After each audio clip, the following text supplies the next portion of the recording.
Oi, gente, tudo bem? Vamos começar mais uma aula de Química. A aula de hoje vai ser sobre separação de mistura. Bom, desde o início do nosso curso, a gente vem estudando a matéria. A gente aprendeu as propriedades gerais da matéria, as propriedades específicas da matéria. A gente aprendeu a classificar a matéria de acordo com o número de substância. A matéria que possui apenas uma substância, a gente vai considerar ela como pura, substância pura, né? Por exemplo, uma substância A. Quando eu tenho uma matéria que ela possui mais de uma substância, por exemplo, A e B, eu vou ter o quê? Uma mistura, né? A gente aprendeu também a classificar a substância pura em simples ou composta. Simples é aquele que possui apenas um elemento químico. Por exemplo, aqui, o hidrogênio. E a substância composta vai aquele que possui mais de um elemento químico, como a água, possui hidrogênio e oxigênio. Já a mistura, a gente aprendeu a classificar ela de acordo com o número de fase. O que seria esse número de fase? Seria aspecto homogêneo do meu sistema. Vamos ver aqui esse sistema. O meu sistema inteiro aqui vai ser esse becker, contendo óleo, água e areia. Então, eu consigo identificar aí, de cara, três separações nesse sistema. Aqui eu vou ter a primeira fase, que eu vou chamar de a fase do óleo. Aqui eu vou ter a fase da água. E aqui eu vou ter a fase da areia. Eu tenho três fases diferentes. Como eu tenho mais de uma fase, de cara aqui eu já tenho uma mistura o quê? Heterogênea. Por que eu tenho uma mistura heterogênea aqui? Porque o meu sistema é esse beck inteiro aqui. Porém, eu vou reduzir meu sistema agora só para a parte do óleo aqui. Se eu for reduzir apenas para o óleo aqui, eu consigo só ter uma fase. Ou seja, eu não vejo separação entre o óleo e o óleo, né? Ele é homogêneo. Como ele tem aspecto uniforme, eu chamo uma mistura do tipo quê? Homogênea. Então tenha muito cuidado no sistema, tá certo? Sistema nada mais é do que tudo aquilo que está sobre observação. Se eu falar o sistema o Becker, esse recipiente inteiro aqui, a mistura é o quê? É heterogênea. Porém, se eu for olhar apenas uma dessas fases aqui, ela já passa a ser, tirando a areia aqui, que a gente consegue ver diferença também, né? Se eu for olhar a água ou óleo, eu consigo identificar como uma substância homogênea. Bom, a gente estudou também a mudança do estado físico da matéria, né? A gente conhece três estados físicos da matéria: o sólido, o líquido e o gasoso. O sólido é aquele estado da matéria que vai possuir a menor temperatura. E o gasoso vai ser o estado da matéria que vai possuir a maior temperatura. E o líquido fica entre um e outro. Bom, a gente também aprendeu a classificar as transformações da matéria, né? Por exemplo, eu tenho uma matéria aqui, a água, né? No estado sólido. Se eu esquentar o sistema, se eu for esquentando esse gelo, ele vai passar por quê? Vai passar do estado sólido para o líquido, ocorreu o quê? A fusão. Depois, se eu vou pegar esse líquido e continuar aquecendo, vai chegar na vaporização. Ou seja, observar aqui que nesse sentido, eu estou aumentando a temperatura do meu sistema. O meu sistema aqui começou no estado sólido, tá certo? Depois chegou no estado líquido. E assim foi continuando até chegar no estado de vapor. Observe, eu fui aquecendo o sistema.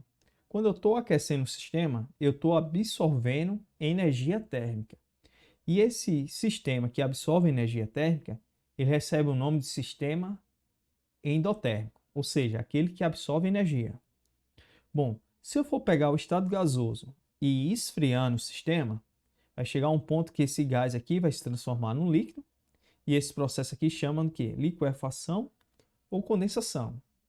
E esse líquido aqui vai esfriando ainda, chegar a um ponto vai se tornar em um sólido. E esse processo chama de solidificação. Bom, nesse sentido aqui a gente notou que estava ocorrendo o quê? A diminuição da temperatura. Para o meu sistema diminuir a temperatura, ele tem que liberar calor, tem que perder calor. E o sistema que perde calor é o chamado sistema exotérmico. Guarde essas informações. Porém, eu posso fazer uma passagem direta aqui, ó, sair do estado sólido e chegar no estado gasoso. Aí eu tenho que mexer em duas coisas, tanto na temperatura como na pressão. Aí eu vou ocorrer o quê? Vai ocorrer o processo de sublimação. O inverso também é válido, né? Do estado gasoso para chegar no estado sólido. E esse processo chama ressublimação, que também pode ser chamado de apenas sublimação. Bom, outro fator importante para a gente entender bem as separações de mistura é a densidade. Bom, a fórmula da densidade é massa sobre volume. Ou seja, quanto maior a massa, maior a densidade, tá certo? Quanto maior o volume, tá dividindo aqui, menor vai ser a densidade. Ou seja, eu digo que a massa é diretamente proporcional à densidade. Quando aumenta a massa, aumenta a densidade. Porém, a densidade é inversamente ao volume, inversamente proporcional ao volume. Quando eu aumento o volume, eu diminuo a densidade. Bom, se eu perguntasse a vocês, o que pesa mais? 1 quilo de chumbo ou 1 quilo de algodão? O que vocês me responderiam? 1 quilo de chumbo ou 1 quilo de algodão? Quem pesa mais? Vocês vão responder, logicamente, que eles dois pesam igualmente, porque é 1 quilo do um, 1 quilo do outro. Porém, o volume ocupado, aí vai ser diferente. Vamos supor aqui que seja chumbo, né? Olha o volume aqui desse recipiente. Desse chumbo aqui é bem menor em relação aqui ao do algodão, que é mais leve. Em outras palavras, se eu pegar um volume fixo, nesse caso aqui, nesse exemplo aqui, eu peguei a massa fixa, peguei 1 quilo de cada um, né? Agora vamos fazer o exemplo, eu pegando 1 centímetro cúbico de volume aqui de cada substância. Aqui eu vou ter 1 centímetro cúbico de madeira, água, ferro e chumbo. Observe que todos eles aí ele tem 1 centímetro, ou seja, o volume aqui está sendo constante. Porém, como eu mudei as substâncias, eu vou ter massas diferentes. Ó, a madeira vai ter uma massa entre 0,6 e 0,8 gramas. A água vai ter massa aqui em torno de 1 grama. Já o ferro vai ser quase 8 gramas. E o chumbo aqui vai dar quase 11,5 gramas. Bom, como vocês viram aqui, se eu modificar a substância, eu vou ter densidade diferente, né? O que acontece quando eu misturo substâncias de densidades diferentes? Vai ocorrer o quê? Se eles não reagirem entre si, vai ocorrer a separação automaticamente pela ação da gravidade. Os menos densos, que no caso aqui é a cortiça, vai ficar aqui em cima da mistura, tá certo? Que naquele primeiro exemplo aqui seria o esquema do óleo. O óleo aqui vai ser o que possui a menor densidade. Vocês olhando aqui em número, a cortiça pesa o quê? Zero, tem densidade, quer dizer, né? 0,32 gramas por centímetro cúbico. Já a água aqui, ela tem 1 grama por centímetro cúbico. Ela ficou no meio dessas três substâncias. E o chumbo, que é o mais pesado, ele vai ficar aqui no fundo do recipiente. Ou seja, quanto maior o valor da densidade, maior a tendência em ficar no fundo do recipiente. Quanto menor a densidade, maior a tendência em ficar em cima dessa mistura. Então, eu consigo inferir, de acordo com isso aqui, que o óleo vai ser a substância aqui que vai ter a menor densidade. E a areia vai ser a substância nesse sistema que vai ter a maior densidade. Bom, por que separar as substâncias? As misturas, quer dizer, né? Por que separar as misturas? As misturas em si, às vezes, não têm muita utilidade. Porém, quando elas estão em substâncias puras, ela passa a ter algum valor agregado. Por exemplo, o etanol anídrico para botar no carro. A aspirina é um tipo de medicamento. Vitamina C. Bom, E para me chegar nessas substâncias puras, eu tenho que passar por métodos de separação, porque dificilmente a gente vai encontrar na natureza uma substância pura. É uma tendência natural das substâncias reagirem entre si e formar misturas, tá certo? Ou substâncias novas. Bom, vamos aqui, né? Aqui, ó, observe essa mistura. Eu tenho a substância A, B e C. Aqui eu vou utilizar diversas técnicas de separação, mas no final eu quero chegar na substância pura A, B e C, isoladamente uma da outra. Entenderam a lógica da separação? Eu vou separar uma substância por vez a que eu tenho interesse, tá certo? Bom, existem diversos processos de separação. Existe processo específico para a mistura homogênea, é o que a gente vai estudar na aula de hoje. E na próxima aula a gente vai estudar para a mistura heterogênea. Bom, vamos começar aqui com a mistura homogênea. Começando aqui pela destilação simples. Ó, eu quero que vocês tenham em mente a partir de agora qual é a minha mistura, o que contém na minha mistura e o que eu quero isolar, o que eu quero de substância pura, tá certo? Então, minha mistura aqui, eu vou ter um sólido dissolvido em um líquido. Quando eu falo dissolvido, nada mais é do que separado em um líquido, ou seja, misturado dentro de um líquido. Tranquilo? Por exemplo, o sal e a água. O sal vai estar misturado dentro da água. Bom, quando eu falar em destilação simples, eu estou falando separação do sólido e de um líquido de uma mistura o quê? Do tipo homogênea. Tranquilo? E o produto que eu quero final como substância pura vai ser o líquido, tá certo? Bom, vamos entender aqui o sistema. Aqui, nesse balão de fundo redondo, eu vou ter duas substâncias. Vou ter a substância A, que vai ser o meu sólido, e mais a minha substância B, que vai ser o meu líquido. Eu vou aquecendo aqui esse sistema, essa mistura. Com o decorrer do tempo, essa substância B aqui, ó, vai começar a se transformar no estado gasoso, ou seja, as moléculas aqui, ó, vão subindo até chegar nesse ponto aqui.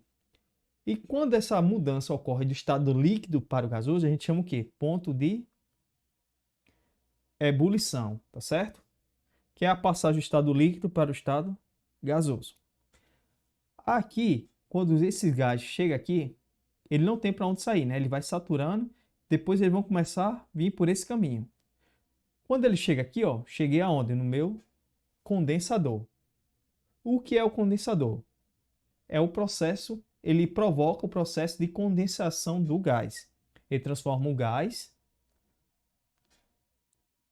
da minha substância B, né, que formou o gás, e essa minha substância B aqui, ó, volta a ser o quê? Líquido. Observe, primeiramente eu transformei a minha substância B em gás, depois transformei ela novamente em líquido. Eu passei por dois processos. Eu passei pela ebulição e pela condensação. Condensação. Entenderam? Bom, em resumo, destilação simples, eu quero o quê? Eu quero ter um líquido puro, tá certo? E para isso, eu vou ter que mexer nas propriedades físicas da matéria. Eu vou ter que provocar a mudança da matéria. Aqui eu mudei a matéria de líquido para gás, depois de gás para líquido novamente. O sólido vai se concentrando aqui, com o decorrer do tempo. Aqui eu estou aquecendo o sistema, né? E o líquido vai diminuindo o seu volume aqui, porque ele vai evaporando. E aqui, com o decorrer do tempo, o líquido puro, o líquido B aqui, né? Vai se acumulando aqui. Aonde eu aplico esse conhecimento de destilação simples? Pode ser aplicado aqui no processo de fabricação de bebida destilada, como no caso a cachaça. Isso aqui são alambiques. Bom, Agora a gente vai estudar outro tipo de destilação, que também é válido para mistura homogênea. Essa destilação aqui é chamada de destilação que? Fracionada, tá certo? A gente vai entender por que é fracionada.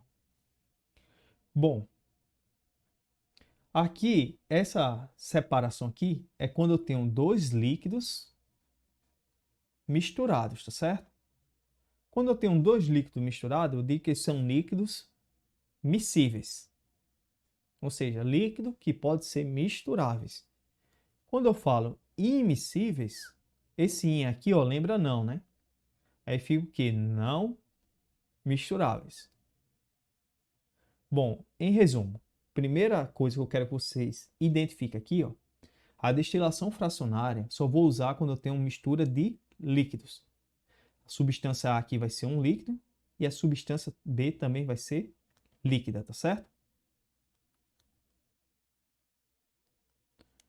Vou apagar aqui.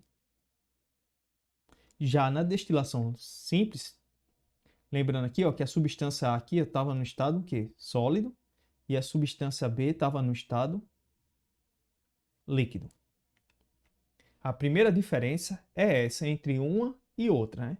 Que a destilação fracionária, as duas substâncias vão estar no estado líquido.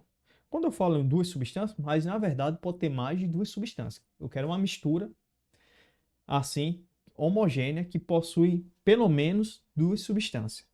Nesse exemplo aqui eu vou utilizar três substâncias: acetona, etanol e água. Eu vou adiantar para vocês que o menor ponto de ebulição, que é a passagem do estado líquido para o estado vapor, né, vai ser o da acetona. E o maior ponto de ebulição desse sistema aqui vai ser o da água. O da água aqui fica em torno de 100 graus Celsius.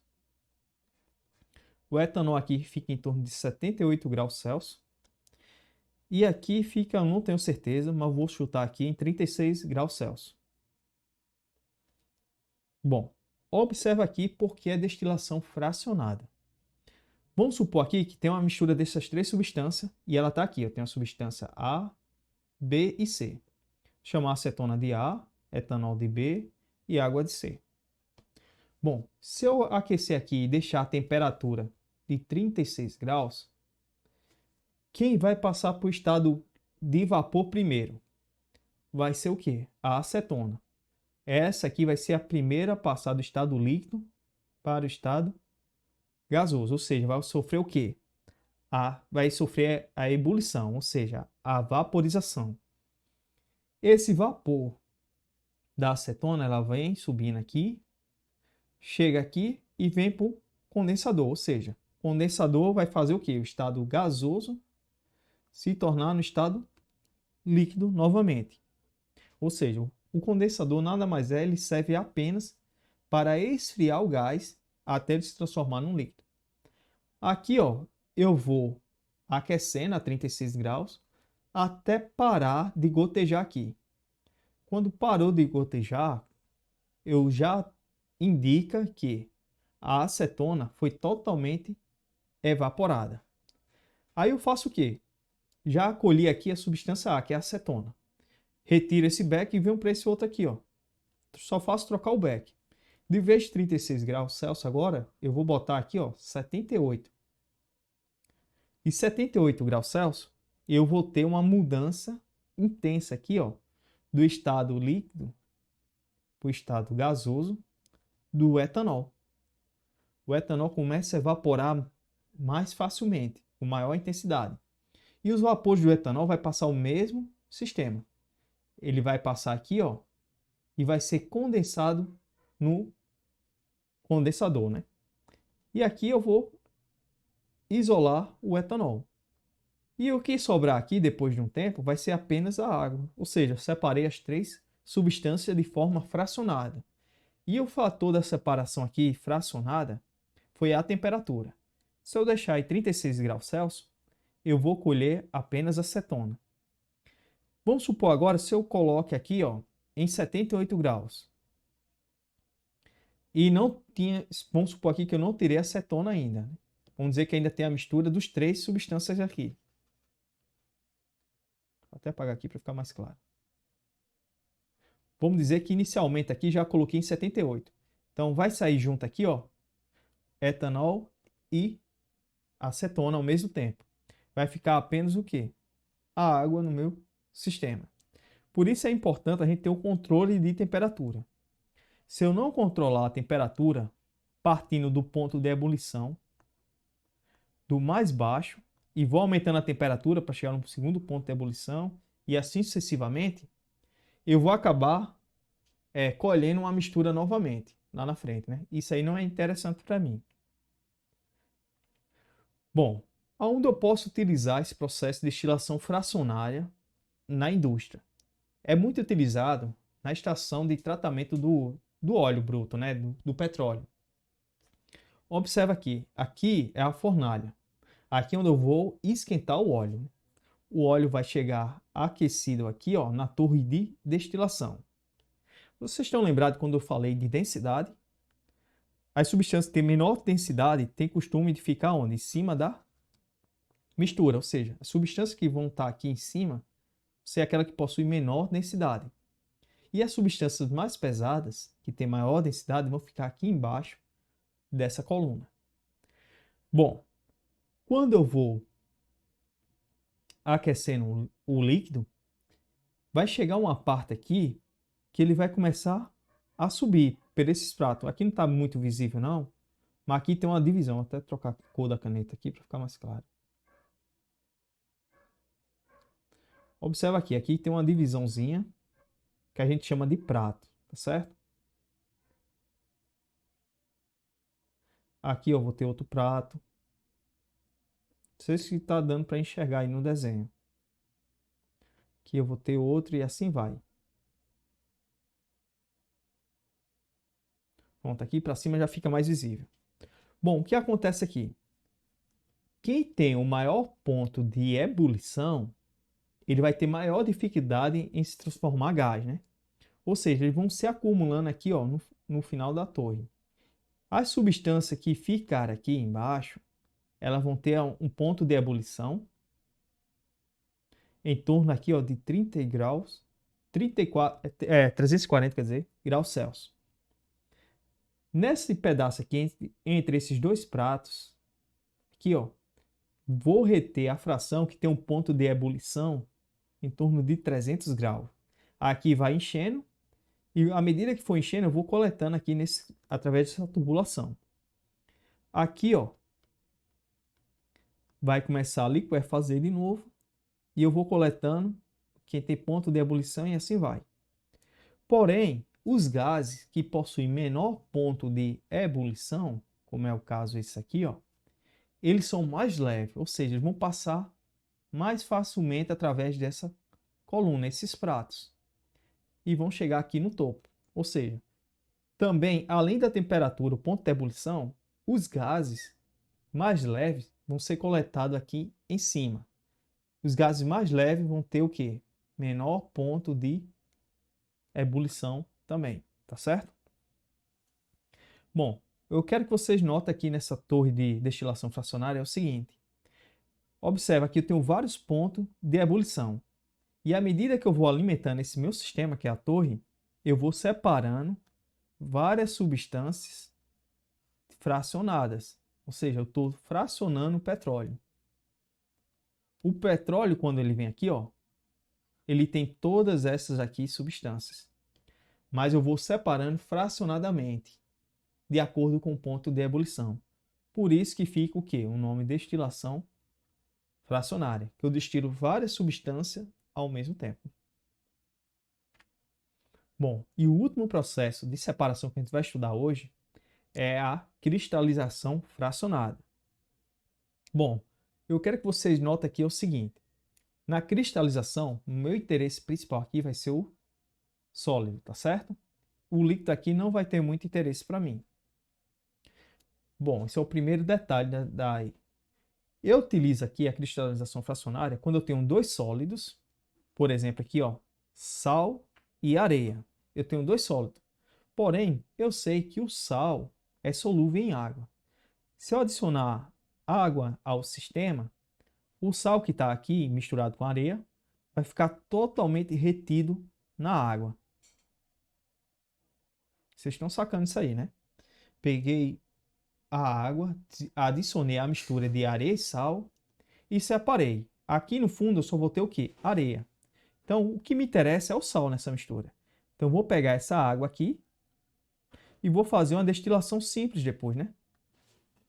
Pega aqui, eu faço uma destilação simples depois.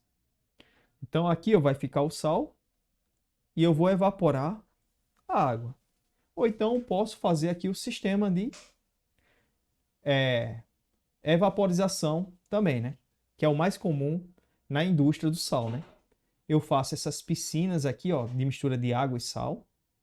Depois que eu separo o sal da areia, tá certo? E aqui eu vou só evaporando a água com o tempo, né? E o sal vai ficando retido aqui em cima dessa superfície. Depois eu só faço raspar o sal que eu quero. Bom, o detalhe aqui dessa técnica é o seguinte. Voltando aqui para o esquema da areia e sal, é porque uma substância, vamos dizer a substância A, aqui ela não é solúvel em água. Não solubiliza, vou botar NS. Não vai solubilizar, tá certo? E a substância B, que é o sal, ela vai solubilizar, ou seja, eu vou retirar, separar, quer dizer, a areia do sal, adicionando o quê? Um solvente. No caso aqui seria a água. Depois que eu separei essa mistura de água e sal, eu vou pegar aqui essa solução de água e sal e vou retirar a água de forma de vapor e vou ficar apenas com o sal no final, que é a substância pura de interesse, que é no caso aqui o sólido. Bom, aqui eu vou deixando uma atividade para vocês praticar. Tem 3 esqueminhas de atividades aí. E como sempre, eu deixo a resposta no final do slide, né? Bom, eu vou ficando por aqui. Até mais. Bons estudos, hein?